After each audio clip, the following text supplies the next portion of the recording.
All right. So this story is brought to you by Murray. I think I mentioned it before. Our first stretch goal. Here we go. We've hit it. So here we go. Okay. A boyfriend-free, VR-free boy no longer. That's the title. Okay, here we go. Westy followed Mike through the near-empty corridors of the Anaheim Convention Center. Oh shit, this is gonna be like one of those too real to life things. It was closing time of the convention, as the final match of the Overwatch World Cup had just wrapped up. It was a decisive victory by the South Korean squad over the Chinese team, who it turns out was in fact not number one. The pair were tired, excited to go to bed after a long day at BlizzCon. However, there was one last thing they needed to do. Because Canada Post never pulled through with Zed's VR setup, Mike and Westy wanted to check out what the fuss was for themselves. Overwatch VR Edition was the second biggest announcement at the convention, a close second to the surprising I was about to say and exciting Diablo Immortal reveal. Come on, Westy! We have to make it to the VR setup before the con closes, Mike said. Westy trailed behind Mike, trying to carry the pair's BlizzCon gear in the comically oversized bag dragging along behind them. Mike, what are we doing this? We both experienced VR already, before already. This is ridiculous. Oh, I've supposedly exclaimed this. Westy exclaimed. Because, Westy, it's an Overwatch virtual reality experience! Plus, I want to know if it's worth buying for, people. Mike stammered.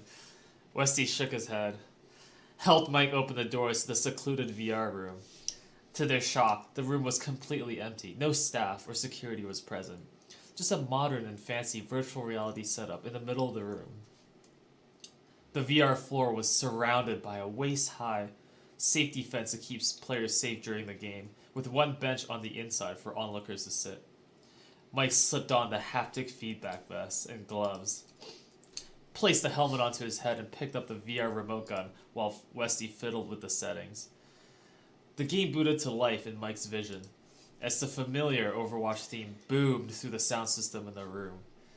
Mike scrolled through the list of playable characters and selected Soldier 76.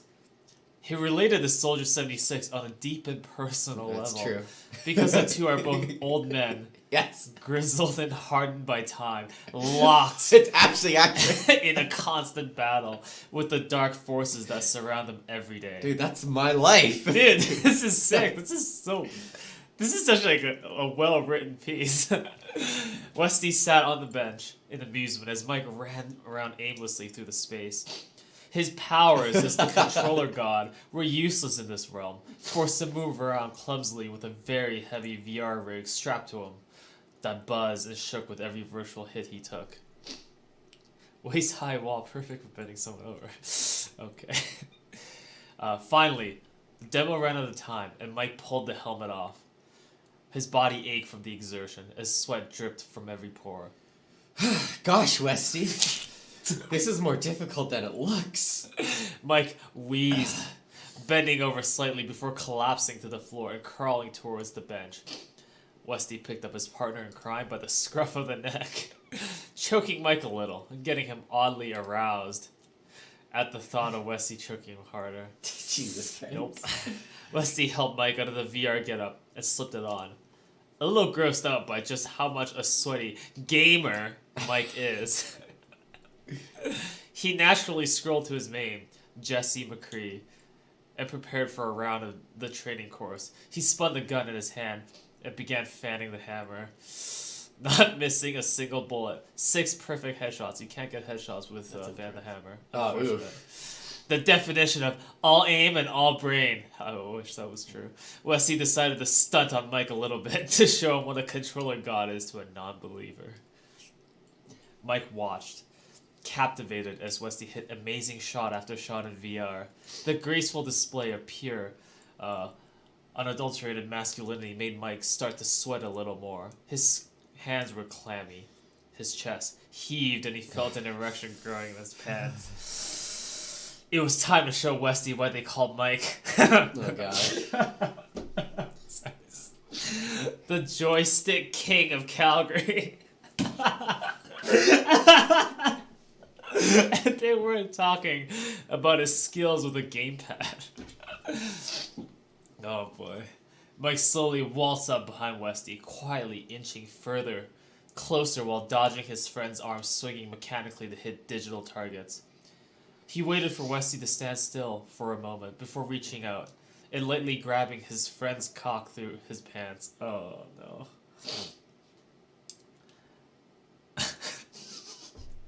That's funny. Hold on, okay. Just gotta get it together. Professionalism. Whoa, what kind of haptic feedback is this? Is that how you would exclaim it? I don't know. This is not a scenario I'm familiar with. Westy asked, unaware that Mike's hand had taken a hold of his schlong. Mike bit his lip and smiled as he quickly yanked Westy's pants down and fully throated all 18.5 centimeters of his cock. I'm glad you're using centimeters. Yeah, thank you for that. That's exactly how I want to say. Thank you. Yeah, I'm a professional. Mike bit his lip and smiled. Oh, I read that already. Westy yelped in shock as his wiener entered Mike's throat. He looked down, saw nothing attached to McCree in game, and deduced that this was happening in real life. Nice. I'm glad you're deducing that. I deduced it. I'm good. He threw the gun down and pulled off the VR headset, looking down to see Mike winking up at him, cock and mouth. Mike, what on earth are you doing? Westy exclaimed. What's wrong? I know you're a boyfriend-free, VR-free guy. Let's change that tonight, yeah? Mike aggressively slammed his forehead against Westy's torso, sucking at every centimeter of his penor. Westy moaned slightly and placed his VR gloved hand on Mike's head. Bye. Jesus Christ. He shot a fat old load into Mike's gullet without warning, which Mike spat out quickly in shock and anger. Now you've done it. You know I hate cum in my mouth. Mike growled low, frightening Westy.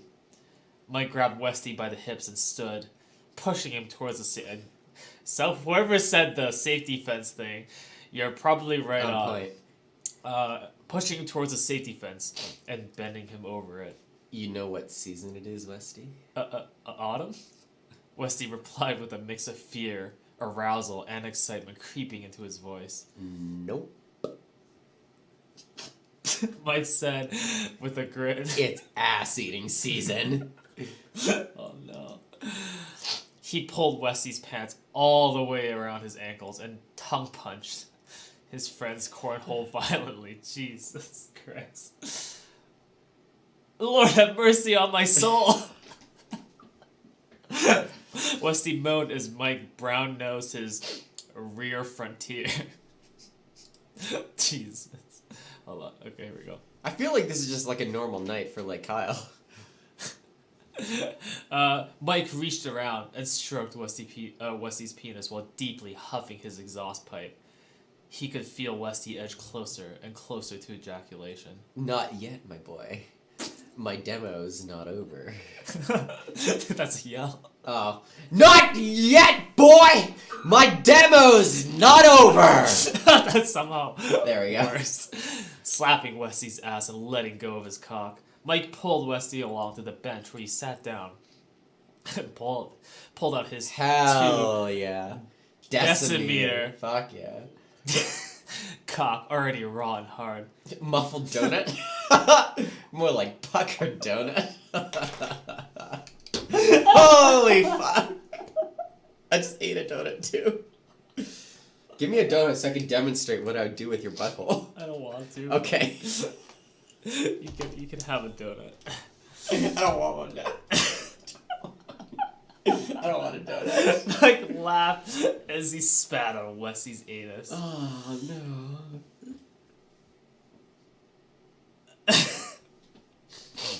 Rear frontier. Jesus Christ. It's like well written, but it's like all the more scarring. He pushed his dickhead past Westy's butt cheeks and began slowly stretching his tight hiney. Mike began thrusting harder and harder, Westy moaning loudly with each stroke. Then Mike pulled out too far and tried to ram in, but missed and hit Wesley's grundle and bent his wiener at a weird angle. Oh, my wiener! Mike screeched. I've got it bented at a weird angle! Flipple more like Slipple. Westy chuckled softly. Westy reached down and gave Mike's erect phallus a quote, or a better feel kiss before feel better kiss. A feel better kiss. Messed up. Before returning it to its rightful place, up his rectum. Mike fucked through the pain and began thrusting again. Westy noticed the haptic feedback was shaking, meaning he was getting shot in the game. The vibrating sensation, combined with the proper thrashing of his I hope my mom's watching third this back right now. pocket. She watched last year's stream when we did the... No, no. Oh, that was between you and you. Oh, shit, yeah. You and a clone of you. She watched that part. That was good. Made him horny as all hell. The two came together with a mighty moan. No. Westy sprayed all over the VR arena while Mike gave him a warm cream pie. He pulled out and looked at his handiwork. Westy's bumhole looked like a Tim Hortons honey cruller. All these like little...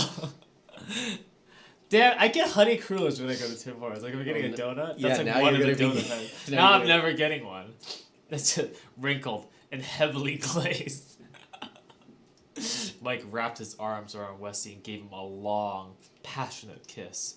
It was just then, as the two locked eyes, they felt a presence in their room. Oof.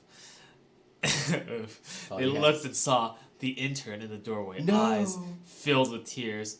She threw the copy of Overwatch VR edition and the VR headset at the two of them in frustration, narrowly missing their heads.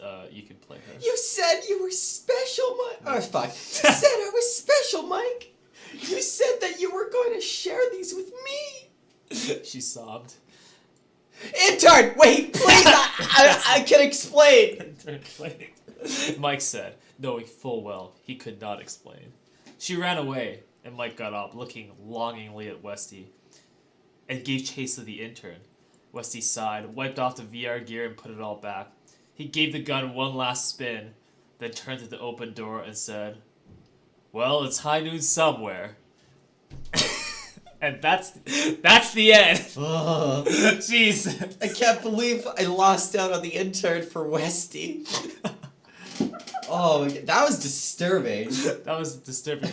You know, it's always more disturbing when A is well written and B, the person writing it has like insight into how we normally are. So it's always just like it's too real. Like the setting is too real. For you. No, I mean like the setting and stuff like that. Obviously not. This is a part one. Don't worry. Oh man, Oh, is no. it gonna be a part two? I could write another one as a second stretch goal. I mean, maybe next year. Next year, yeah. You could do part 2 for next year. Well, that was incredibly disturbing.